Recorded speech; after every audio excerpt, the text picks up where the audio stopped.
और ऐसे में क्या ये समझ लेना ठीक है कि जो कुछ भी निचले स्तर हमें पिछले हफ्ते में देखने को मिले वापस नहीं दिखेंगे?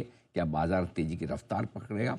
चुनौतियां हैं तो क्या और कितनी, और साथ ही कच्चे तेल से किस तरह के आगे लिए जाए संकेत, एफआईएस का एक्शन किस तरह का रहेगा? ढेर सारे हैं सवाल आपके मन में और जवाब है तैयार, none other than Sameer Arora साहब, दुनिया भर के और भारतीय बाजारों के जाने माने एक्सपर्ट, हेलिस कैपिटल के फाउंडर और फंड मैनेजर हमारे साथ जुड़ रहे हैं इस वक्त सिंगापुर से। Sameer sir, hello ji. Very very good morning sir, you are looking in pink of health. मैं कह रहा हूँ जब अच्छी मार्केट चल रही हो एक दिन तो हमारे कलर भी चेंज हो जाते हैं। एक चीज कहना चाहता हूँ, मतलब with due respect to your age and your experience, लेकिन मैं बताऊँ कि आपकी उम्र में इस तरह का रंग अपने आप पर कैरी कर लेना, मुझे नहीं लगता हिंदुस्तान में किसी और फंड मैनेजर के बस की बात है। You carry it very well sir. अलग अलग फंड मैनेजर है, मैं तो येलो पैंट्स भी पहनता हूँ कई बार, ग्रीन। सीरियसली?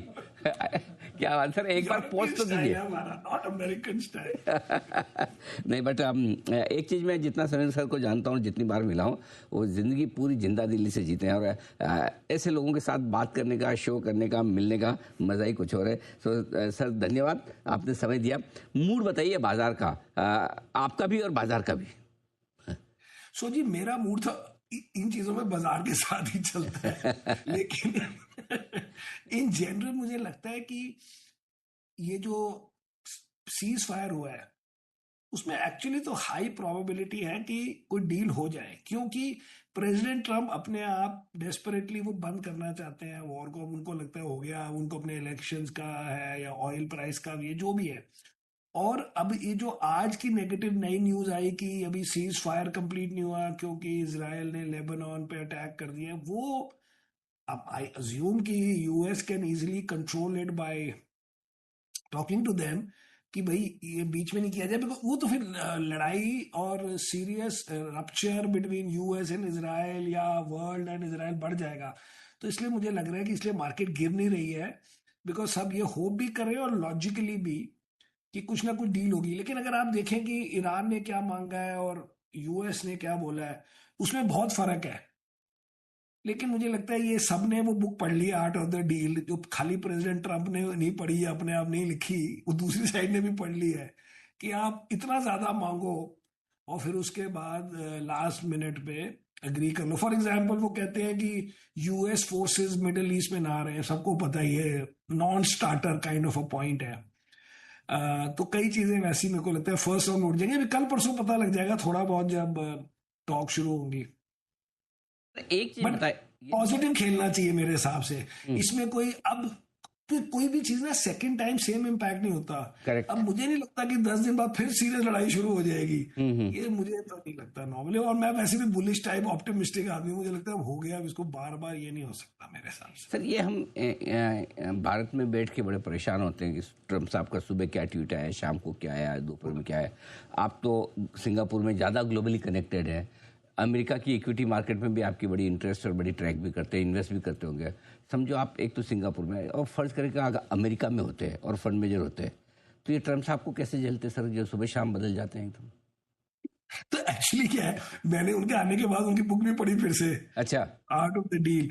अब उसमें क्या है, वो उन्होंने बोला हुआ है कि मैं सबसे हाईएस्ट मांगता हूँ फिर एंड में डील होती है, और आपके सामने 4 बार कर चुके हैं। अभी चाइना का उन्होंने बोला था लास्ट ईयर 100 कितना 30% टैरिफ, करेक्ट। और एंड में फिर वो 40-50 पे मान गए थे। ऐसे हर जगह वो लास्ट मिनट तक फुल करते हैं, लेकिन हर ये बात है कि हर बार ये आदमी कन्विंस हो जाता है कि इस बार सीरियस है। तो इस बारी जैसे मेरी क्या गलत बैठ हुई कि मैंने सोचा कि ईरान की जब ये मतलब लड़ाई शुरू हुई कि ये थोड़े दिनों में ये मतलब ही विल स्टेप डाउन। इस बार ही 1 महीना खींच दिया, तो टाइम पीरियड को भी आपको गेस करना आसान नहीं होता। और उसको अगर लगता है कि यार थोड़ा सा तो हेज होना चाहिए, थोड़ा बफर होना चाहिए, ये बट ये तो है ही, ये तो मुश्किल काम है ही, लेकिन अब चल रहा है, सब कर रहे हैं, हम भी कर रहे हैं। मतलब बार्गेनिंग करने की उनकी स्टाइल है सर, इतनी बार्गेनिंग की स्टाइल है। और अब क्या है कि सबको पता है, तो इसलिए आई अज्यूम कि ईरान वाले भी बार्गेनिंग फुल स्पीड पे कर रहे हैं कि हमें स्ट्रेट्स ऑफ हॉर्मूज हमारे को दे दो, उसमें 2 मिलियन या 1 मिलियन पर शिप हो, वो तो कोई देगा नहीं सर। एग्जैक्टली सेम सिचुएशन हमारे यहाँ मुंबई में भी है, फैशन स्ट्रीट में ऐसे ही बार्गेनिंग अच्छा, शुरू हाँ, होती है। मार्केट करेक्ट करेक्ट, 100 रुपए की चीज होगी 30 रुपए में दे। हाँ, और फिर वो भी शुरुआत वैसे ही करते हैं। मुझे लगता है ट्रेडिंग ट्रम्प यहीं से लेके गए हैं। सब वैसे। ये बताइए सर, अब एक चीज और जो लोग जानना समझना, आपने वैसे एक बहुत इंटरेस्टिंग चीज कही भी कि एक ही चीज पर बाजार बार बार रिएक्शन नहीं देता, तो क्या कहीं न कहीं हम ये मान सकते हैं कि युद्ध को लेकर भी और मार्केट को लेकर भी जो सबसे बुरा समय था पीछे रह गया, अब वापस न उस इंटेंसिटी का युद्ध होगा, नहीं बाजार भी वापस 2200 पर पहुंचेंगे? एक्चुअली इसमें एक रिस्क क्या है हाँ। कि अगर फिर से वॉर शुरू हुई तो ज्यादा भी हो सकती है, क्योंकि अब क्या है, अब आपको लगेगा कि कोई सेटलमेंट है ही नहीं। हाँ, करेक्ट। तो मैं उस हिसाब से नहीं कह रहा हूँ, अगर वॉर होगी तो फॉर इंडिया भी नेगेटिव है। इस वॉर को आप ये नहीं गिन सकते जैसे यूक्रेन वॉर चले जा रही है और लोग बाकी कंट्रीज वाले अपने काम पे लगे हुए हैं, ये इसमें जरा ज्यादा सीरियस है, ये इतना वो नहीं है। बट एक और बात होगी, अगर आप 10 दिन 15 दिन जो भी दिन लगेंगे उसके बाद डील नहीं हुई, उन्होंने न्यूक्लियर मटेरियल नहीं दिया, उन्होंने वो एनरिचमेंट को अग्री नहीं किया, तो फिर इसका मतलब अगर फिर लड़ाई होगी वो तो और सीरियस होगी। वैसे मैं ये कह रहा हूँ कि मुझे लगता नहीं कि प्रेसिडेंट ट्रम्प को इतनी एनर्जी है, इतना इंटरेस्ट है, तो he will try and do it as much as possible. I think Israel Iran को भी पता है कि उन्होंने फेब 28 से पहले क्या अग्री किया था जब वॉर नहीं शुरू हुई थी। तो आप वहां से आगे बात करोगे ना कि वहां तक आप अग्रीड थे, अब ये वॉर हो गई है, उसके आपको रेपरेशन देने पड़ेंगे, उनको $5-10 बिलियन तो इस बात के देने पड़ेंगे ना, आपने उनकी सारी चीजें तोड़ दी। तो वो आप जिस तरीके से भी दे दो, या उनके जो पैसे बाहर पड़े होते हैं ऑयल के, तो क्या होता था जब वो ऑयल एक्सपोर्ट करते हैं तो उनको वो पैसे वापस नहीं देते कि वो आप वेपन्स वगैरह ना ले लो, तो उनसे कहते थे कि आप जी वहां से ड्रग्स ले लो, फार्मा ले लो, कंज्यूमर प्रोडक्ट्स ले लो, जो भी और चीजें चाहिए ले लो।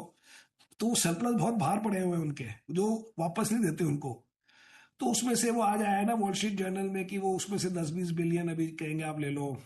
जो भी है, मेरे को लगता है कि ये अज्यूम करना कि दोनों side want to go back to that stage जहां एक दूसरे के ऊपर थ्रेट्स चल रहे हैं और वो चल रहे हैं, वो सेकंड टाइम एनर्जी भी नहीं होगी, उन दोनों के पास एनर्जी नहीं होगी टू डू इट। बट अगर वो उस सिचुएशन में पहुंच गए तो then it will be serious again and quite serious, because उसका फिर सोल्यूशन क्या ढूंढेंगे। अभी तो आप सोच रहे हो कि पीस टॉक्स हो गई, अगर ये पीस टॉक फेल हो गई तो पहले दिन जब लड़ाई शुरू होगी तब क्या बोलोगे, फिर पीस टॉक होगी, फिर लोग कहेंगे नहीं आप कोई पीस टॉक नहीं है। तो इसलिए it is serious, it is not sir, करेगा कौन? क्योंकि अभी तो दुनिया में कोई ट्रम्प का दोस्त तो बचा नहीं है। इस बार भी पाकिस्तान से जाके करवानी पड़ी, मतलब कोई मिला नहीं है, ऐसा हाल है।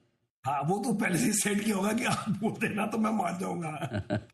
अच्छा, एक चीज और सर मैं जानना चाहता हूँ कि चलिए ठीक है, युद्ध वाली सिचुएशन अपनी जगह, क्रूड जो हमारी सबसे बड़ी समस्या है, कच्चा तेल, क्या वो एक लेवल आपको लगता है कि जितना गिर गिरा के नीचे आ जाए तो अपने कंफर्टेबल हो जाए कि हाँ भाई इतने में है ना, हमारी देश, हमारी इकोनॉमी आराम से चलती रहेगी, टेंशन नहीं है?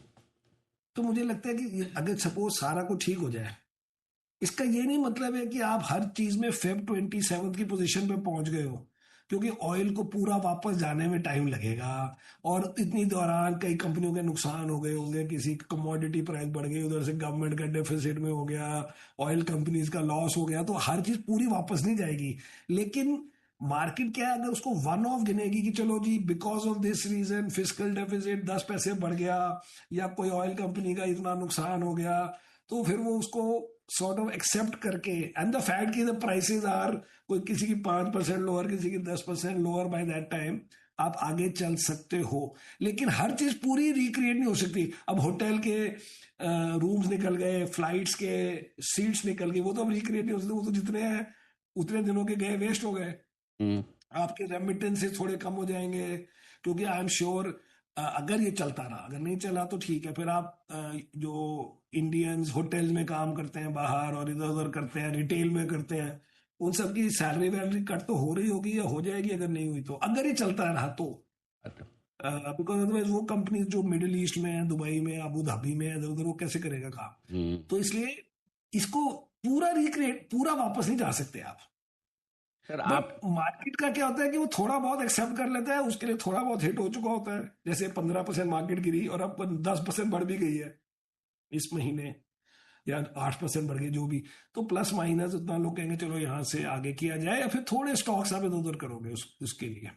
सर आप कई बार ट्रैवल करते रहते हैं दुनिया भर में, कभी दुबई में होते हैं, लंदन में, अमेरिका में भी होते हैं, जहाँ पर बहुत सारे आपके दोस्त होंगे एफआईज में जो इंडिया में पैसा लगाते होंगे, है ना दोस्त सर काफ़ी?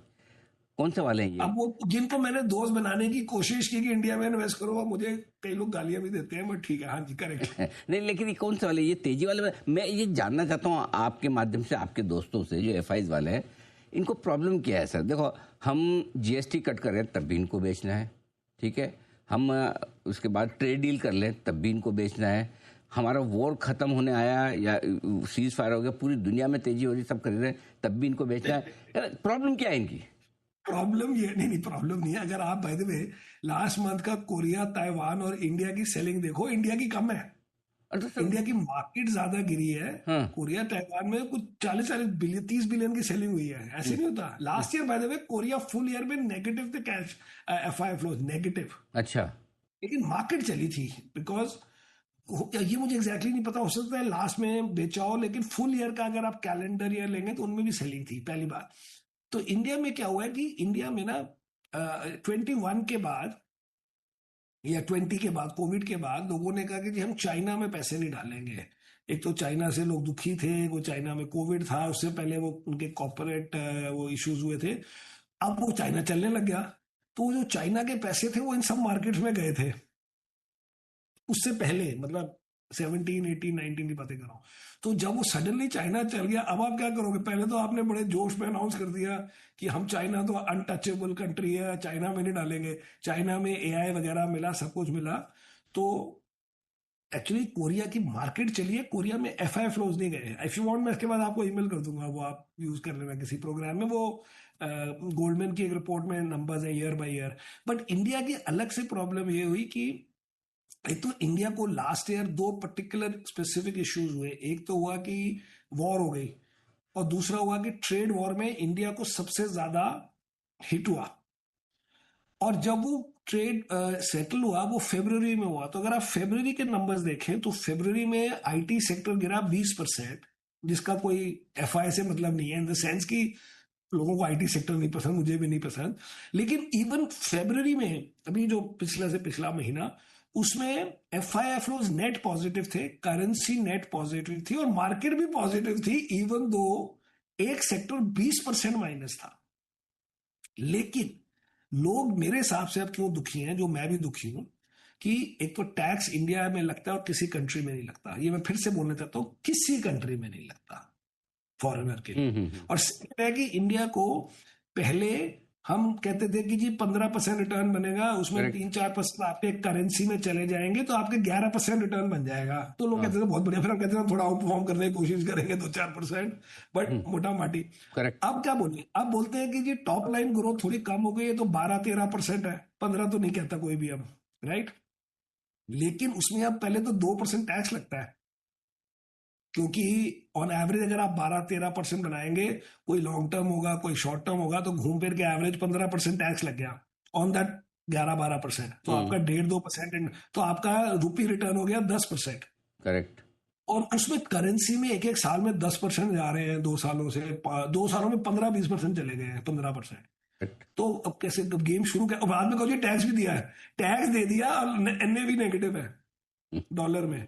और अगर यूरोपियन इन्वेस्टर को मिलो तो थप्पड़ खाओ, क्योंकि यूरोपियन करेंसी तो इंडिया 20-25% ऊपर है, तो डालते 25% उड़ गए उनके। करेक्ट। तो ये दो चीजें अब ज्यादा हो गई थी।